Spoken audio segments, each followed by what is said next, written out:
समझ में आ रही। पर दोनों माँ, भरोसा मुझे तुम पे जरा भी नहीं है। तुमने मेरे बच्चे को एक्सेप्ट नहीं किया है। तुम्हारे तो कोर्ट नहीं, पैदा तुमने किया था उस टाइम पे, कोर्ट ने नहीं किया था तुम्हारे बच्चे को। कौन लिविंग में, कौन लिविंग में? और जो 2013 से 14 से 15 से 16 तक जो हमारा जेड टावर में एग्रीमेंट बना है, जो मेरे हाथ में है, जिसमें तुम्हारी वाइफ है, टेक्निकल चीज नहीं, लिसन, उसमें वाइफ लिख के दोनों ने एग्रीमेंट किया हुआ था। तो वो क्या था? और जो शौरा के पेपर तुमने फॉरेन के लिए भेजे थे, उसमें वाइफ लिखा हुआ, वो क्या था? नहीं, ऐसे झूठी नहीं। कोर्ट ये नहीं बोलता कि तुम बच्चों के लिए कर रहे हो, मतलब मुझे गुमराह कर रहे थे इतने दिन से। तुम मुझे गुमराह कर रहे थे इतने दिन से। मैं तो वाइफ बन के बच्चा पैदा करी हो ना तुम्हारा। सुनो, मैं बच्चा वाइफ बन करके करी हो तुम्हारा। नहीं, क्यों नहीं करूं मैं? तुम एक बच्चा लेने की बात करो और एक बच्चे को मेरे इस तरीके से घृणा से देख रहे हो। नवाजुद्दीन सिद्दीकी और उनकी पत्नी आलिया सिद्दीकी का विवाद अब अपने चरम पर पहुंच गया है। आलिया ने खुद ये वीडियो शेयर किया है जिसमें वो कह रही हैं कि तुमने अपने बच्चे को एक्सेप्ट नहीं किया, जिसके बाद नवाज कहते हैं कि वो कोर्ट का मामला है।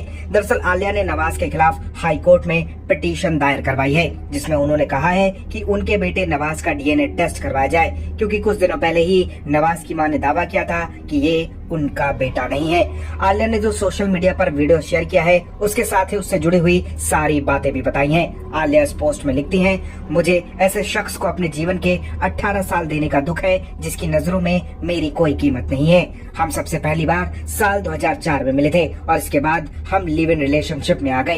एकता नगर, चारकोप, मल्हाड, मुंबई में मैं और नवाज, उनके भाई शमसुद्दीन सिद्दीकी एक कमरे में साथ रहते थे। हमारी जर्नी ऐसे ही शुरू हुई और हम सब बेहद खुश रहते थे। मुझे विश्वास था कि वो मुझसे प्यार करता है और हमेशा मुझे खुश रखेगा।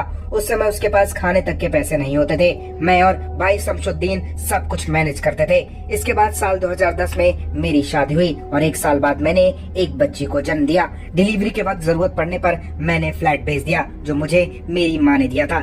यही नहीं, उस पैसे से मैंने नवाज को एक कार भी गिफ्ट दी ताकि वो बस से ट्रेवल ना करे, जो उस वक्त तक वो करता था। ये आदमी कभी महान इंसान नहीं था। उसने हमेशा अपनी एक्स गर्लफ्रेंड, अपनी एक्स वाइफ का अपमान किया और अब मेरा अपमान कर रहा है और अपने बच्चों को भी निशाना बना रहा है। कोई इंसान इतना नीचे कैसे गिर सकता है? हर दस्तावेज और सबूतों से साबित होता है कि इस शख्स ने मुझे अपनी पत्नी बताया है। धोखेबाज किसी भी जाति का हो सकता है और जिसकी परवरिश अच्छी होगी वो कभी धोखा नहीं देगा।